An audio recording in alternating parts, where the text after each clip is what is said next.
Young Turks. This is Nomiki Konst with TYT Politics and the Young Turks.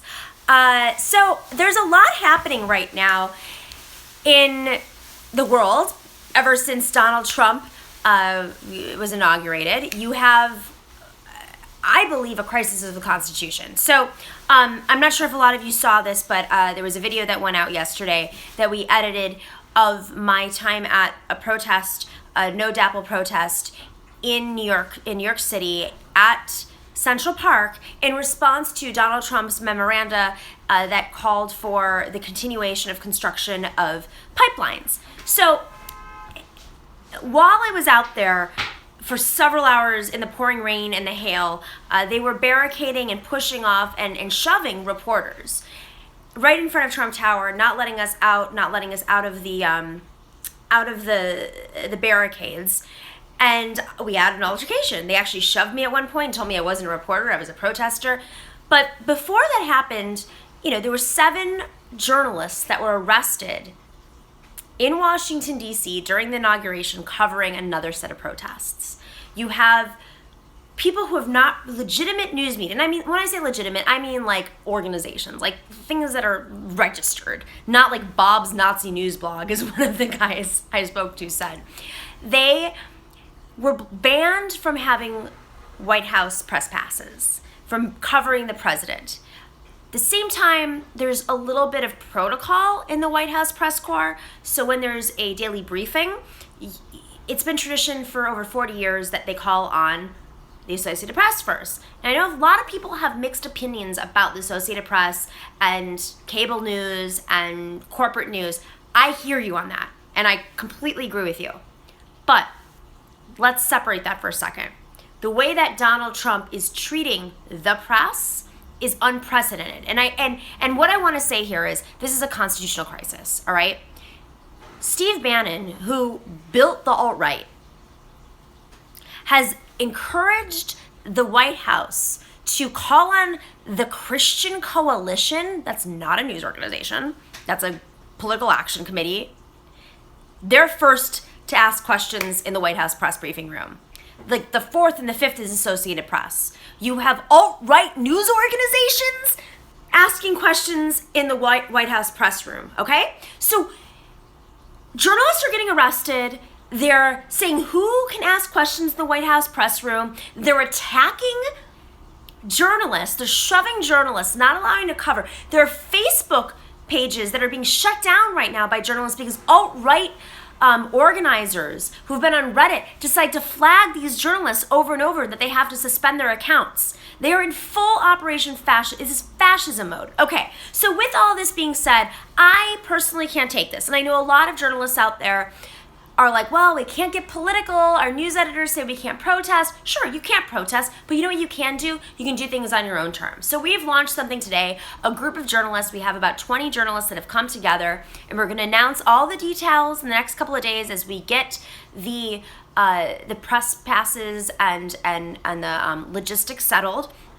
We are launching an alternate press conference, a White House press conference on the terms of the journalists, where we can ask whatever questions we want. And if Donald Trump wants to show up or Sean Spicer wants to show up, sure, show up. But it's our press conference. It's not their press conference. Meaning we ask the questions, and that's the news. We talk about the news of the day. We don't do this bullshit fascism, alt-right propaganda that they're trying to do. Because when they go after free press, it's not that they go after journalists. They go after you, the citizens, your ability to understand what's happening in government. We are the ones who are supposed to be asking questions of our politicians and our government so that you know what's happening, so that you can hold the government accountable. That's why it's the First Amendment, not the 15th Amendment, not the 20th Amendment. It is the First Amendment. It is something that our founders, as flawed as they were, they understood that there needed to be another group that was non-biased, not engaged in the government process. And of course, we've had moments of crisis in the past, but we have never had in the first 2, 3, 4, 5, 6, 7 days of a presidency such an in-your-face crackdown on the press, on the First Amendment. And it's not just the press. It's, of course, the right to organize. Of course, it's the right to organize. You guys, you all know that TYT, we would be nothing if we weren't able to do what we're doing.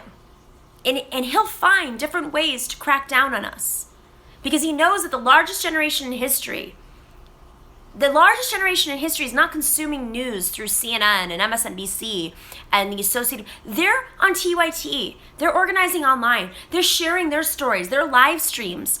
They're there at the scene and sharing it directly with their communities. And he's going to find a way to crack down on you guys. And we're not going to let that happen. And so in the next week or so, we are going to host this alternate press conference to shed light on this. And we're going to encourage all of you guys to come out there and support us so that we can march for a free press. We can march for the First Amendment. This is what it's about. The hashtag is Free the Press. We have a GoFundMe up there right now just to cover logistics, just to cover like the cost of the tent and the mics and all that stuff. And if we have any money left over, we're giving it to the Committee to Protect Journalists because they are providing legal service to those 7 journalists right now who have been arrested and charged with felonies for rioting. These are journalists at news organizations. They have been charged with rioting because they were there covering on the front lines what was happening, because you guys need to know what's happening. And if they start to shut down anybody they're covering or shutting down the internet or Wi-Fi, I mean, that's what they did in Syria, that's what they did in Iran, that's what they did in Libya. We all saw this before, but now it's our country.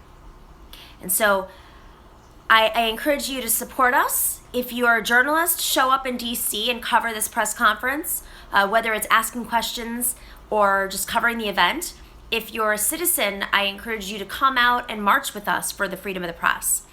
If you can share our GoFundMe, please, please, please do, because the sooner we can do this, the sooner we can make a statement, and essentially it's a way to troll Donald Trump. Like, let's just be real.